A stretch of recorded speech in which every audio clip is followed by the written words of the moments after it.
श्री गणेशाय नमः। श्री सीतारामाभ्यां नमः। श्री हनुमते नमः। श्री उमापते नमः। श्री गुरुवे नमः। सब संतन की जय जय। जय जय सीताराम। राधे श्याम।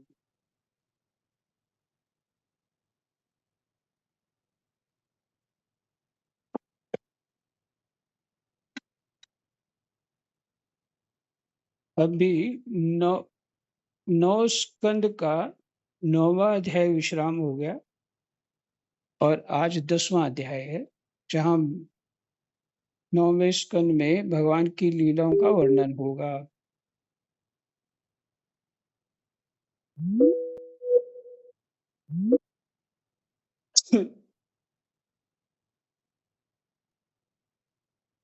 आ, सुन पा रहे हैं? हाँ जी जी महाराज महाराज जी। जी, ठीक है। राम जी। नवम स्कंद 10वां अध्याय भगवान प्रसंग है भगवान श्री राम की लीलाओं का वर्णन। श्री सुखदेव जी कहते हैं, कृष्णा वासुदेवा हरे परमात्मने प्रणतः क्लेशनाशाय गोविंदाय नमो नमः। प्रणतः क्लेशनाशाय गोविंदाय नमो नमः। अविद्या अज्ञान ही मेरा क्लेश है। श्री सुखदेव जी कहते हैं, परीक्षित, खटवांग के पुत्र दीर्घबाहु और दीर्घबाहु के परम यशस्वी पुत्र रघु हुए। रघु के अज और अज के पुत्र महाराज दशरथ हुए। पीछे एक और दशरथ आए जो मूलक के पुत्र थे, शायद ऐसा कुछ था। तो अज के पुत्र जो है, रघु के पुत्र अज और अज के पुत्र महाराज दशरथ हुए। देवताओं की प्रार्थना से साक्षात पर ब्रह्म परमात्मा भगवान श्री हरि ही अपने अंशांश से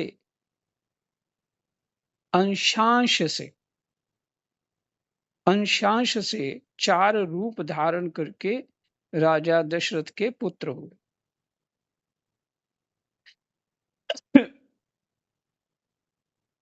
भगवान हरि ही अपने अंशांश से 4 रूप धारण करके राजा दशरथ के पुत्र हुए, अर्थात भगवान ही ने चारों राम, भरत, लक्ष्मण, शत्रुघ्न,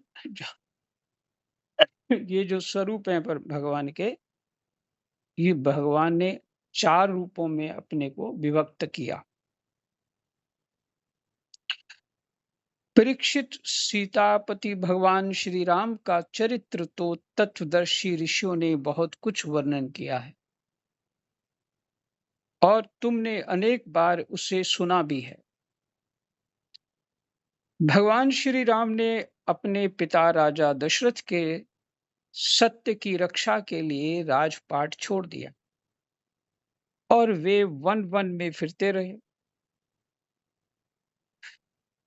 उनके चरण कमल इतने सुकुमार थे कि परम सुकुमारी श्री जानकी जी के कर कमलों का स्पर्श भी उनसे सहन नहीं होता था। वे ही चरण जब वन वन में चलते चलते थक जाते, तब हनुमान और लक्ष्मण उन्हें दबा दबा कर उनकी थकावट मिटाते। शूर्पनखा को नाक कान काटकर विरूप कर देने के कारण उन्हें अपनी प्रियतमा श्री जानकी जी का वियोग भी सहना पड़ा।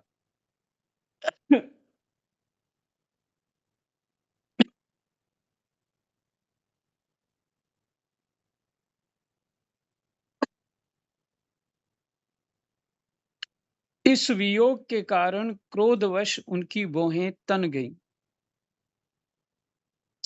जिन्हें देखकर समुद्र तक भयभीत हो गया। इसके बाद उन्होंने समुद्र पर पुल बांधा और लंका में जाकर दुष्ट राक्षसों के जंगल को दावाग्नि के समान दग्ध कर दिया। दुष्ट राक्षसों के जंगल को दावाग्नि के समान नष्ट कर दिया। माने राक्षस इतने इतने हैं वहां की, जंगल ही राक्षसों के जैसे पेड़ मान के चलो। हम्म, राक्षस पेड़ के समान है, ये जंगल ही है, क्योंकि बुद्धिहीन है काम उनका।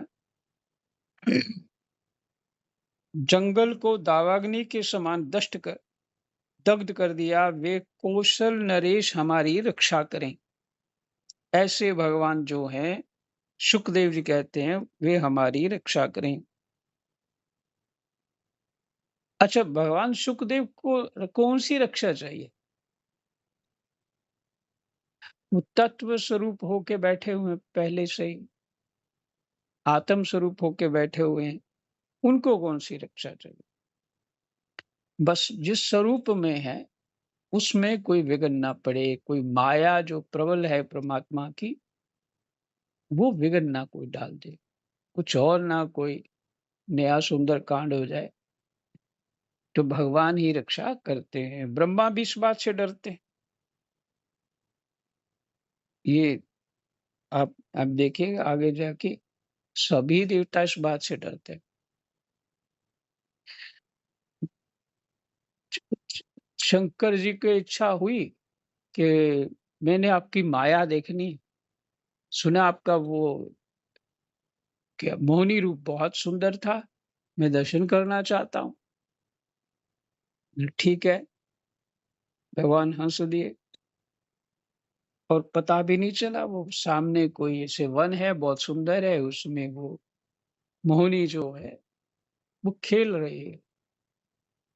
बस इतने खेलने में ही शंकर जी का खेल हो जाता है सारा। जिनकी चित्त की दृढ़ता कोई नहीं हटा सकता। किसी कामदेव आया था, उसको जला दिया।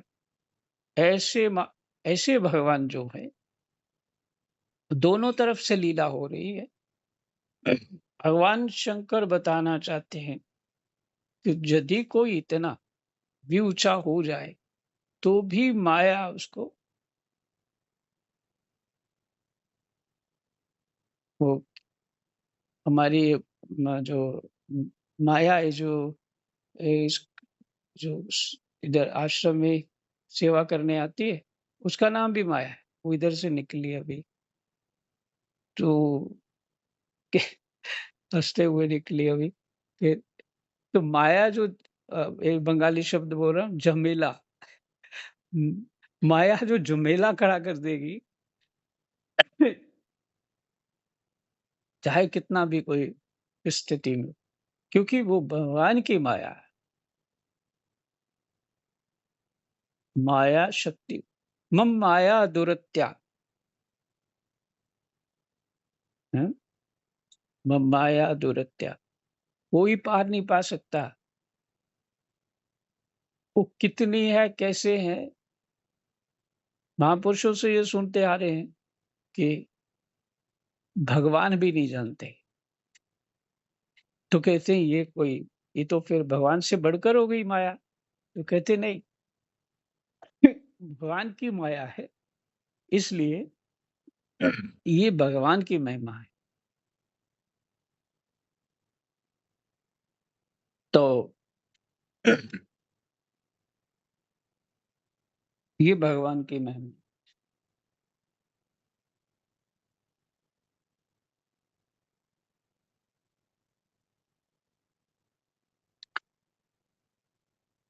तो किसी भी को भी माया वो कितने भी ऊंचा उठ चुके हो, नहीं, माया किस रूप में प्रवेश कर जाए कोई पता नहीं लगता। इसलिए ये कोई भी कह नहीं सकता जब शंकर जी की ये दुर्दशा कर दी, ब्रह्मा जी की दुर्दशा हो चुकी है, इस तरह से कौन पीछे बचा है?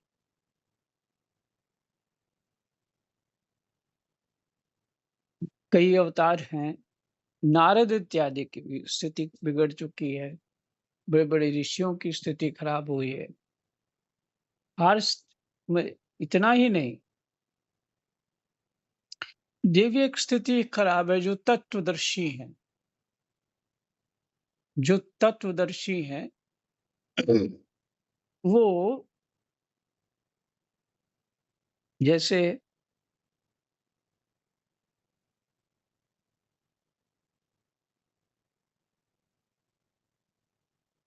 बुद्धि से बात उतर जाएगी और लंबी हो जाएगी। चल इधर ही रखते हैं जितनी है, बात लंबी हो जाएगी। तो ये था कि ऐसे जो भगवान है जो राक्षसों को दुष्ट दलन निकंदन, दुष्ट राक्षसों के जंगल को दावाग्नि के समान दग्ध कर दिया, वे कौशल नरेश हमारी रक्षा करे।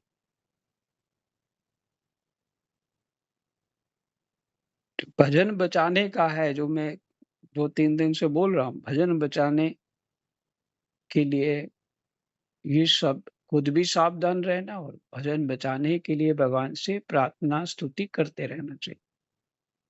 भगवान श्री राम ने विश्वामित्र के यज्ञ में लक्ष्मण के सामने ही मारीच आदि राक्षसों को मार डाला। वे सब बड़े-बड़े राक्षसों की गिनती में थे।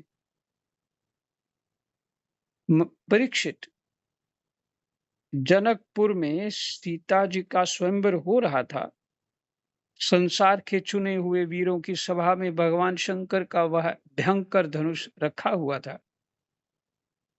वह इतना भारी था कि 300 वीर बड़ी कठिनाई से उसे स्वयंवर सभा में ला सके थे।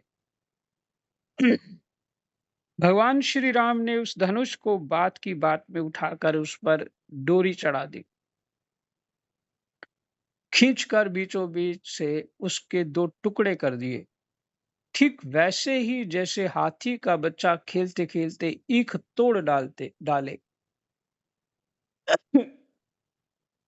भगवान ने जिन्हें अपने वक्षस्थल पर स्थान देकर सम्मानित किया है, वे श्री लक्ष्मी जी ही सीता के नाम से जनकपुर में अवतीर्ण हुई थीं।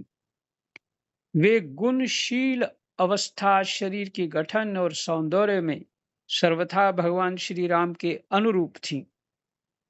भगवान ने धनुष तोड़कर उन्हें प्राप्त कर लिया। अयोध्या को लौटते समय मार्ग में उन परशुराम जी से भेंट हुई, जिन्होंने 21 बार पृथ्वी को राजवंश के बीज से भी रहित कर दिया था। जिन्होंने 21 बार पृथ्वी को राजवंश के बीज से भी रहित कर दिया था। भगवान ने उनके बड़े हुए गर्व को नष्ट कर दिया। राम जी ने इसके बाद वही जो परशुराम लड़ने आए थे विवाह के बाद, मेरा धनुष किसने तोड़ा बताओ, उसकी खबर लूंगा।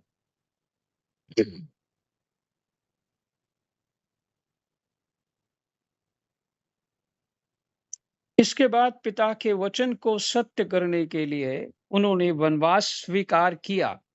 यद्यपि महाराज दशरथ ने अपनी पत्नी के अधीन होकर ही उसे वैसा वचन दिया था, फिर भी वे सत्य के बंधन में बंध गए थे। इसलिए भगवान ने अपने पिता की आज्ञा शिरोधार्य कर राज्य, लक्ष्मी, प्रेमी, हितैषी, मित्र और महलों को वैसे ही छोड़कर अपनी पत्नी के साथ यात्रा की, जैसे मुक्त संग योगी प्राणों को छोड़ देता है।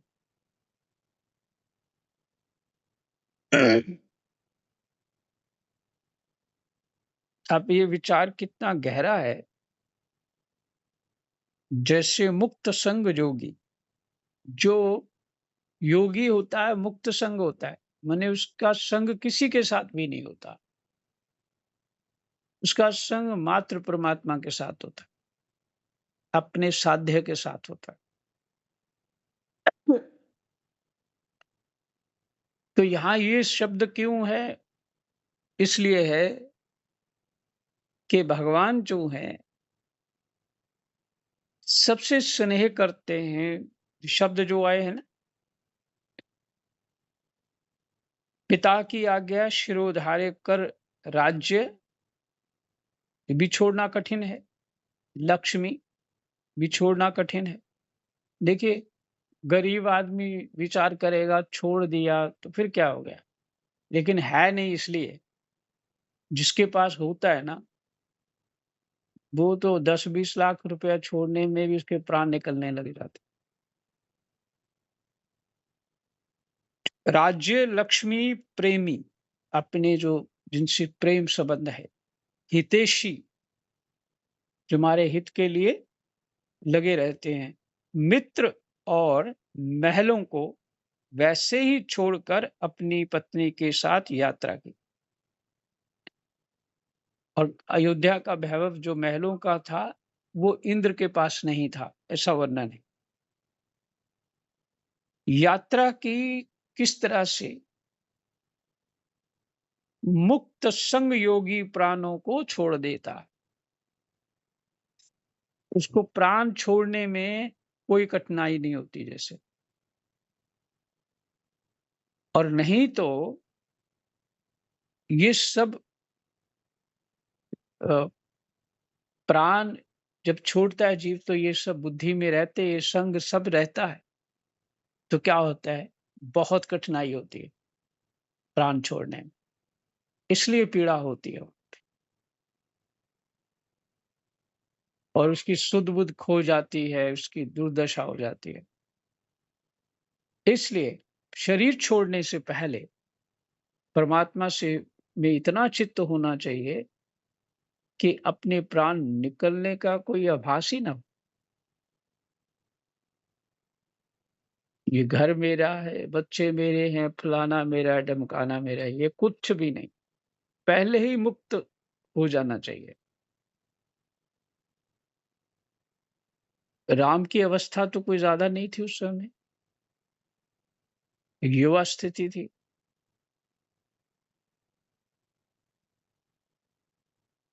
प्रहलाद जी की अवस्था तो बचपन से ही थी ऐसी।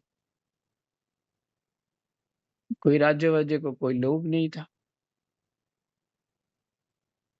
तो ध्रुव जी की देखिए 5 साल में ही स्थिति ऐसी थी।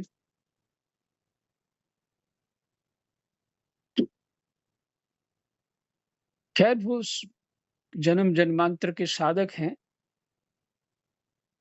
परंतु होना ऐसा चाहिए कि संसार अभी से स्वप्नवत लगना चाहिए। मेरी आंख है तो मैं देख पा रहा हूं, नहीं होगी तो कुछ नहीं दिखेगा। मेरे कान है तो मैं सुन पा रहा हूं, नहीं तो कुछ नहीं। इसी तरह समस्त इंद्रियां,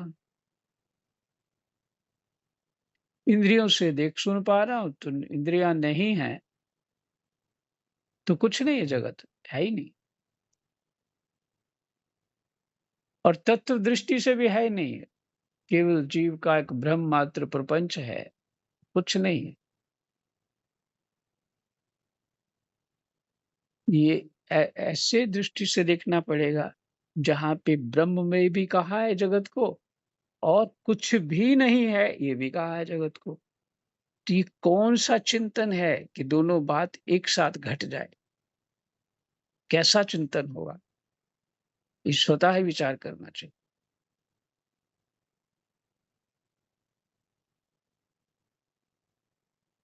तो मुक्त संग शब्द जो आया है, इसलिए सदा सदा जीव मुक्त रहे, बेपरवाह रहे। अपने रोज की जो अपने कर्तव्य है वो पूरे करे, और मन ममता किसी को न दे। वो राम को ही दे सकते, क्योंकि है नहीं यहाँ। चित्त लगाने के योग्य कुछ भी नहीं है।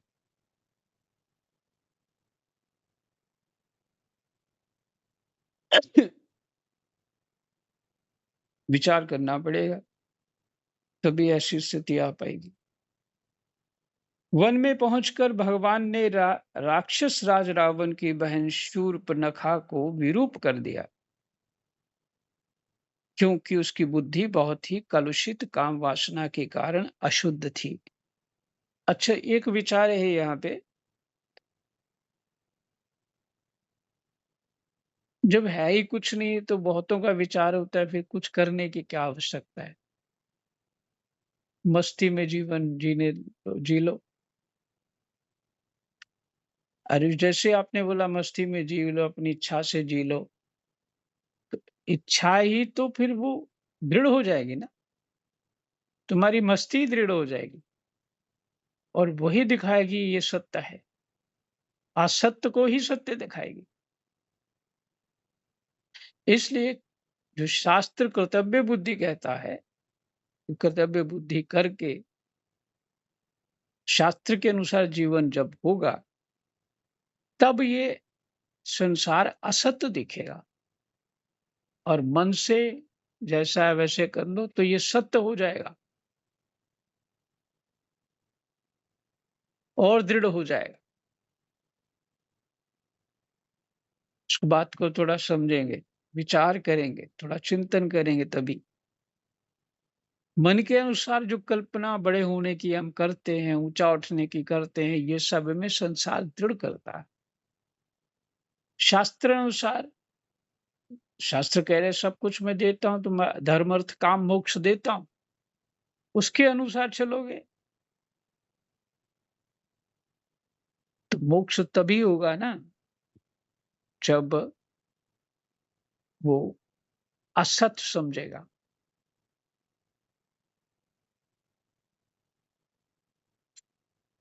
निस्सार समझेगा तभी मोक्ष हो पाएगा। ठीक है, आगे चलते हैं। तो क्योंकि उसकी बुद्धि बहुत ही कलुषित थी, शूर्पणखा की काम वासना के कारण अशुद्ध थी। अच्छा, यहाँ पीछे जो प्रसंग आया, वशिष्ठ के 100 पुत्र थे, काम वासना तो उनके अंदर भी हो, ऋषियों की भी ये स्थिति आई और बहुतों के, इवन के आप जाने भगवान कृष्ण के 16,108 रानियों के 10-10 पुत्र थे।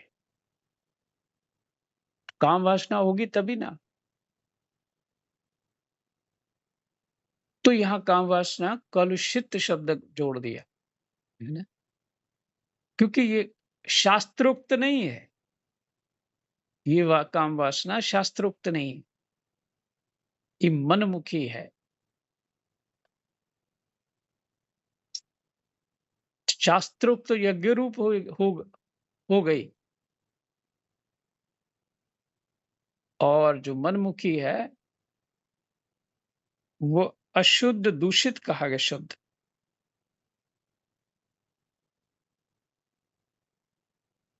और साधक को, ये साधक के लिए क्यों,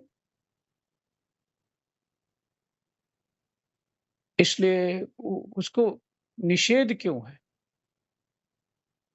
कि चित्त कहीं और लग गया, गहराई से कहीं चित्त आपका लग गया, वो स्मृति में घूमता रहेगा। तो जो साधना की दृष्टि होती है वो तो परमात्मा चित्त में बने रहने चाहिए। उस काम से भी अधिक सुख उस परमात्मा का उसके चिंतन से होना चाहिए। और जब जीव साधना करते करते ऐसी ऊंचाई पे पहुंचता है, तब उसको हमारे जैसे लोग क्या बताएंगे आपको। ठीक है, जब वो ऊंचाई पे पहुंचता है तो उसकी इसी ये यही कारण है कि जो दत्तात्रेय भगवान इत्यादि जो अपना वो दिखा रहे हैं, ऋषभ देव जी दिखा रहे हैं कि मलमूत्र भी करते हैं तो सुगंध आती 12 कोस तक आसपास, है ना?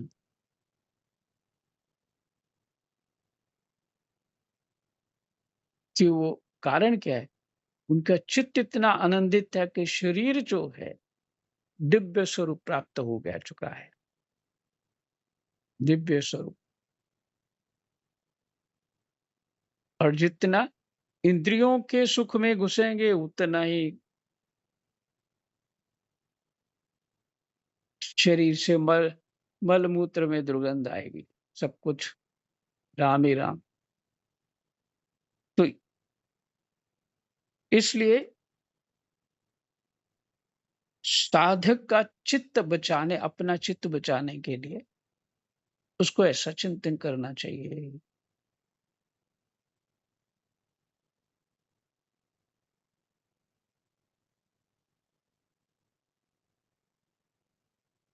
तो उसके पक्षपाती खरदूषण किसके?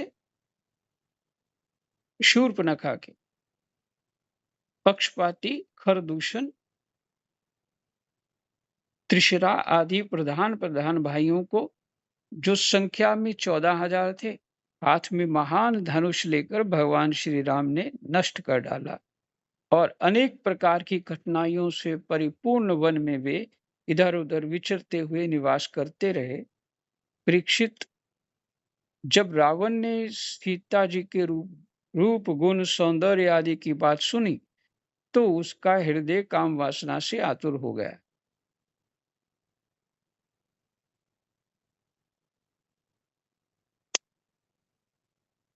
उसने अद्भुत हरिण के वेश में मारीच को उनकी पर्णकुटी के पास भेजा। वह धीरे धीरे भगवान को वहां से दूर ले गया। अंत में भगवान ने अपने वाण से उसे बात की बात में वैसे ही मार डाला जैसे दक्ष प्रजापति को भीर भद्र ने मारा था। जब भगवान श्री राम जंगल में दूर निकल गए तब लक्ष्मण की अनुपस्थिति में नीच राक्षस रावण ने भेड़िए के समान विदेह नंदिनी सुकुमारी श्री सीता जी को हर लिया। तदनंतर वे अपनी प्राण प्रिया सीता जी से बिछुड़कर अपने भाई लक्ष्मण के साथ वन वन में धीन की भांति घूमने लगे। और इस प्रकार उन्होंने ये शिक्षा दी कि जो स्त्रियों में आसक्ति रखते हैं उनकी यही गति होती है।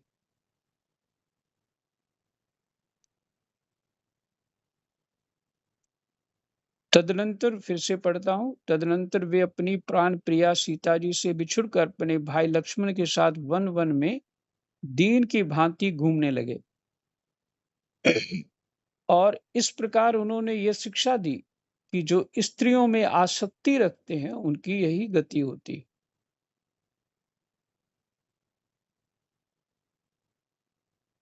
इसके बाद भगवान ने उस जटायु का दाह संस्कार किया जिसके सारे कर्म बंधन भगवत सेवा रूप कर्म से पहले ही भस्म हो चुके थे। फिर भगवान ने कबंध का संहार किया और इसके अनंतर सुग्रीवादी वानरों से मित्रता करके बलि का वध किया।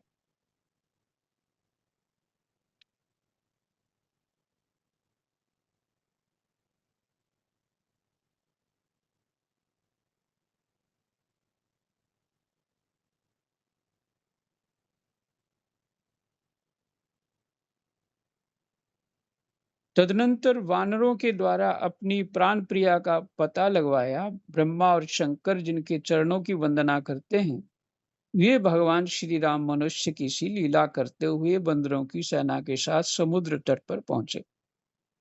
जब ऐसे पाठ आते हैं ब्रह्मा और शंकर, तो जो शंकर के उपासक हैं तो उनको लगता है कि हमारे इष्ट को तो बड़ा छोटा बता रहे हैं यहाँ पे।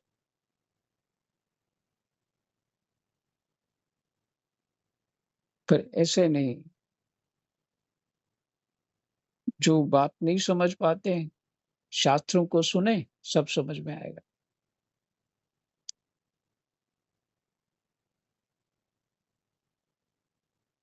भगवान राम तो कहते ही हैं रामायण में, शिवद्रोही जो होता है मेरा अगर दास कहता है, तो सपने में भी मेरे को नहीं पा सकता है। और ये अद्भुत लीला है।